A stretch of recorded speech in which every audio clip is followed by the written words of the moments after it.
Hello everyone, how are you all doing tonight? It's been about a week that I spent down in Arizona, the Phoenix area basically, looking for a job. So it's been a while since I made a video, so I thought I'd make a short one to kind of catch up a little bit. So traveled with the van down to Arizona. I didn't really do any filming. I just felt like I can save a lot of that for a little bit later when I actually get down there and start living there and moving into different places to park for the night and talk about things. But anyway, so the week went well. I had 2 interviews with a company. Both of them went pretty well. One of them looks like they might want to go with me. So pretty good. So 1 out of 2. The other one still waiting on. So, you never kind of know about those things. I usually find that in an interview, if they tell you, well, we have more interviews to do, then that means that basically maybe you're not going to get the job. So anyway, that's fine. The second one was pretty good. I was able also to scout around down there in the van and start looking for potential areas to park the van. So one of the things I like to do, and I've been doing it for the last couple of weeks, is going on Google and looking at different warehouses and places that are around the proximity that I'm going to be working. Based on the interviews and whatnot, this second one might be one that's going to go. So I'd want to have a business park that's pretty close. I don't want to be driving a van with, a 350 V8, doesn't get much good gas mileage, a whole lot of distance. So I'm going to go ahead and show you here on the internet and take a close look here at the screen. This is typically what I look at here when I do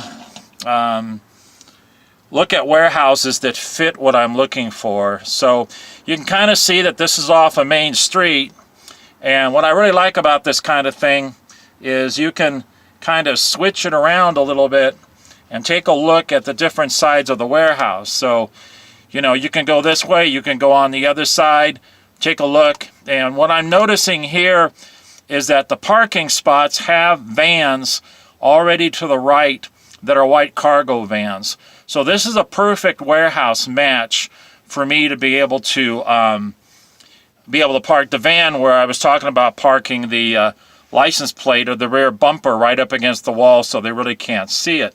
The other thing you can do, it's really cool, and I'm sure you guys have done this, is you can go 2D instead of 3D. So 2D shows me the wall pretty well, and then I can get up close and take a look at it and see. So you can see, from what I can tell with my little arrow here, I don't see any bumps, any parking bumpers that are lined up here. So if you look at like this vehicle over here, and you can see the white vans, they got a transit van out here.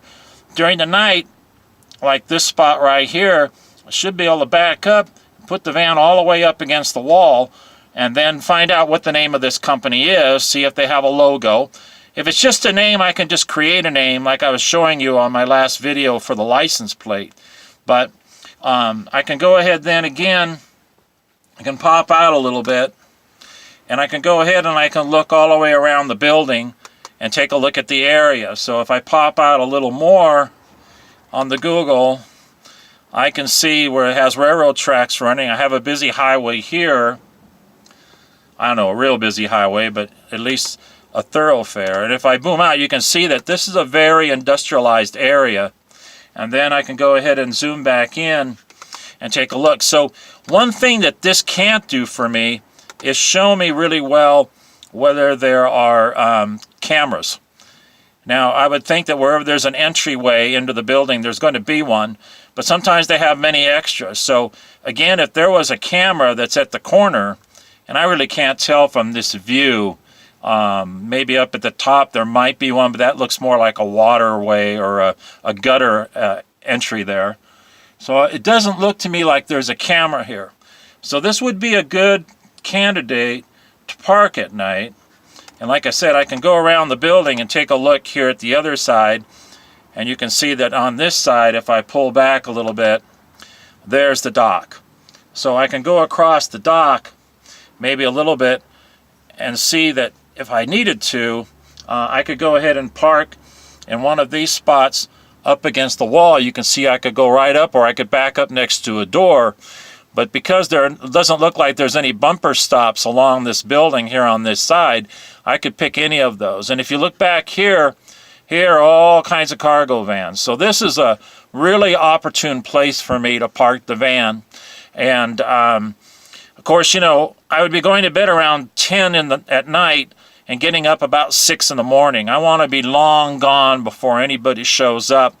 And, you know, of course, I'll know whether I'm early enough, because if employees start showing up, they're going to see you there.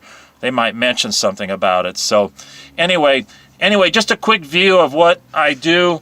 I try to be very thorough when I'm looking around at different warehouses and things. Once I think that's a good one, then, you know, and where it's located and whatnot. And this one looks like a pretty good one that I might use. So anyway, thought I'd bring that back out. But that's what I've been doing, and what I will continue to do once I get down there, because I would definitely want places that are miles away from each other. So one night I would sleep in one area, use a logo maybe on the license plate, and then I'd drive 2, 3, 4 miles away, maybe even more, to find another spot the next night. So I'm never going to be in one spot. So I at least have maybe 7 spots for 7 days. And then maybe switch them up, you know, we'll just see. But that's what I do. And like I say, what I'm looking at is everything looks great. It's just to make sure there isn't a camera there that's going to be videoing me. I'm sure there are cameras that will video me maybe coming in, but, you know, they're not going to know where I really park, and maybe they really won't pay attention. So we'll just see. Like I said, the only people that could bother me would be private security. And if I blend in, who knows if they're going to do that. So anyway, that's my little progress report. The other thing I was going to show here in my drawer, of course, you guys know I have this box that I have my toiletries in. And one of the things I discovered on the trip is I took with me my pill box, you know, and I'm not young. I won't say I'm really old either, but I got this at the dollar store, and I take several, whoops, turn it around here. I have several medications that I take, and you can see them a little better back here. I take them before I go to bed. I take them in the morning when I get up. So I am a bit of a diabetic. I do have some high blood pressure, so that's just the common things that are on there. And just as I've gotten older, I've just had to take more pills, you know. It's just kind of the way it is. And so anyway, yeah, so I showed you in an earlier video about using the mirror. So this just transfers out of the way, and then when I'm all done with everything and brushing my teeth, like I said, this just kind of slaps itself back into the drawer, and then I strap it in when I'm getting ready to move and do that. So anyway, kind of a real handy idea for the pills. The other thing I'm going to do is I'm going to buy myself another power unit. You can see it down here. I'll tell you, this works really good. I'm really happy with it. I get a couple of hours out of it if I get it fully charged. So I'm going to buy another one, because what I'm going to do is I'll alternate where I work, bring in that bag that I showed you that had the handle, and I'm going to go ahead and charge one night when I'm using the other one.